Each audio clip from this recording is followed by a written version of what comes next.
اعوذ باللہ من الشیطان الرجیم، بسم اللہ الرحمن الرحیم۔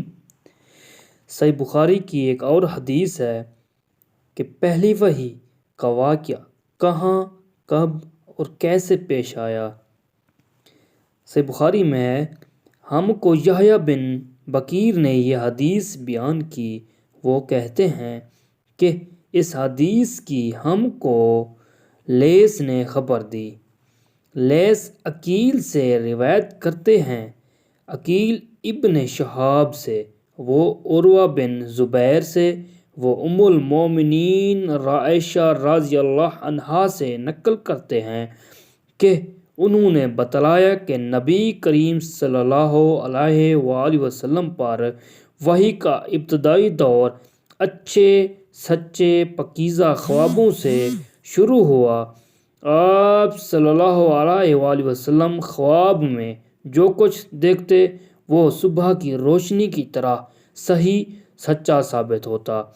پھر من جانب قدرت آپ صلی اللہ علیہ وآلہ وسلم تنہائی پسند ہو گئے، اور آپ صلی اللہ علیہ وسلم نے غار حرا میں خلوت نشینی اختیار فرمائی اور کئی دن اور رات وہاں مسلسل عبادت اور یاد الہی ذکر و فکر میں مشغول رہتے۔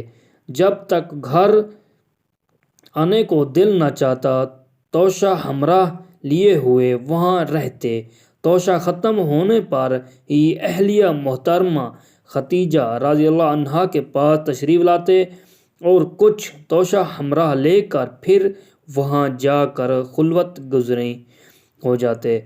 یہی طریقہ جاری رہا یہاں تک کہ آپ صلی اللہ علیہ وآلہ وسلم پر حق منکشف ہو گیا اور آپ صلی اللہ علیہ وآلہ وسلم غار حرا ہی میں قیام پذیر تھے کہ اچانک جبرائیل علیہ السلام آپ صلی اللہ علیہ وآلہ وسلم کے پاس حاضر ہوئے اور کہنے لگے کہ اے محمد پڑھو۔ آپ صلی اللہ علیہ وسلم فرماتے ہیں کہ میں نے کہا کہ میں پڑھنا نہیں جانتا۔ آپ صلی اللہ علیہ وآلہ وسلم فرماتے ہیں کہ فرشتے نے مجھے پکڑ کر اتنے زور سے بھینچا کہ میری طاقت جواب دے گئی، پھر مجھے چھوڑ کر کہا پڑھو۔ میں نے پھر وہی جواب دیا کہ میں پڑھا ہوا نہیں ہوں۔ اس فرشتے نے مجھ کو نہایت ہی زور سے بھینچا کہ مجھ کو سخت تکلیف محسوس ہوئی۔ پھر اس نے کہا کہ پڑھ۔ میں نے کہا میں پڑھا ہوا نہیں ہوں۔ فرشتے نے تیسری بار مجھ کو پکڑا اور تیسری مرتبہ پھر مجھ کو بھینچا، پھر مجھے چھوڑ دیا اور کہنے لگا کہ پڑھو اپنے رب کے نام کی مدد سے جس نے پیدا کیا اور انسان کو خون کی پھٹکی سے بنایا۔ پڑھو اور آپ کا رب بہت ہی مہربانیاں کرنے والا ہے۔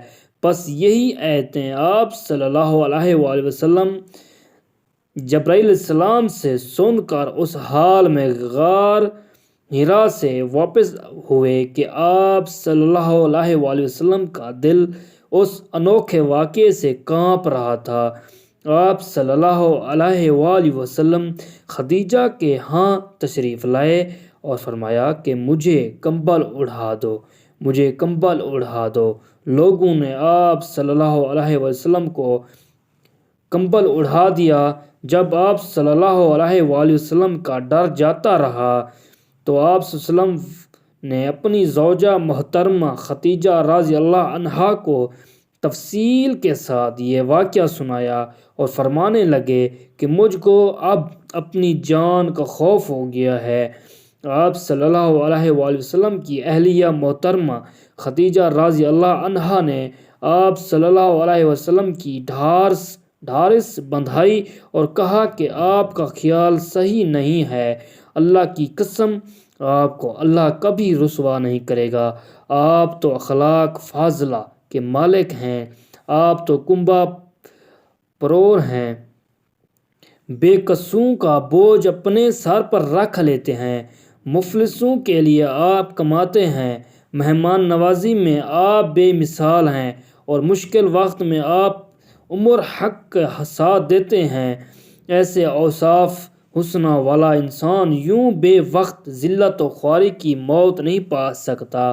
پھر مزید تسلی کے لیے خدیجہ رضی اللہ عنہا آپ صلی اللہ علیہ وسلم کو ورقہ بن نوفل کے پاس لے گئیں، جو ان کے چچا زاد بھائی تھے اور زمانہ جاہلیت میں نصرانی مذہب اختیار کر چکے تھے اور عبرانی زبان کا کاتب تھے۔ چنانچہ انجیل کو بھی حسب منشاء خداوندی عبرانی زبان میں لکھا کرتے تھے۔ انجیل سریانی زبان میں نازل ہوئی تھی، پھر اس کا ترجمہ عبرانی زبان میں ہوا۔ ورقہ اسی کو لکھتے تھے۔ وہ بہت بوڑھے ہو گئے تھے، یہاں تک کہ ان کی بینائی بھی رخصت ہو چکی تھی۔ خدیجہ رضی اللہ عنہا نے ان کے سامنے آپ صلی اللہ علیہ وسلم کے حالات بیان کیے اور کہا کہ چچا زاد بھائی، اپنے بھتیجے محمد صلی اللہ علیہ وسلم کی زبانی ذرا ان کی کیفیت سن لیجئے۔ وہ بولے کہ بھتیجے، آپ نے جو کچھ دیکھا اس کی تفصیل سناؤ۔ چنانچہ آپ صلی اللہ علیہ وسلم نے از اول تا آخر پورا واقعہ سنایا، جس سن کر ورقہ بے اختیار ہو کر بول اٹھے کہ یہ تو وہی ناموس معزز رازدان فرشتہ ہے جسے اللہ نے موسیٰ علیہ السلام پر وحی دے کر بھیجا تھا۔ کاش میں آپ کے اس عہد نبوت کے شروع ہونے پر جوان عمر ہوتا، کاش میں اس وقت تک زندہ رہتا جب کہ آپ کی قوم آپ کو اس شہر سے نکال دے گی۔ رسول اللہ صلی اللہ علیہ وسلم نے یہ سن کر تعجب سے پوچھا کہ کیا وہ لوگ مجھ کو نکال دیں گے، حالانکہ میں تو ان میں صادق و امین مقبول ہوں؟ ورقہ بولا، ہاں یہ سب کچھ سچ ہے، مگر جو شخص بھی آپ کی طرح عمر حق لے کر آئے گا، لوگ اس کے دشمن ہو جائیں گے۔ اگر مجھے آپ کی نبوت کا وہ زمانہ مل جائے تو آپ کی پوری مدد کروں گا۔ مگر ورقہ کچھ دنوں کے بعد انتقال کر گئے۔ پھر کچھ عرصہ تک وحی کی آمد موقوف رہی۔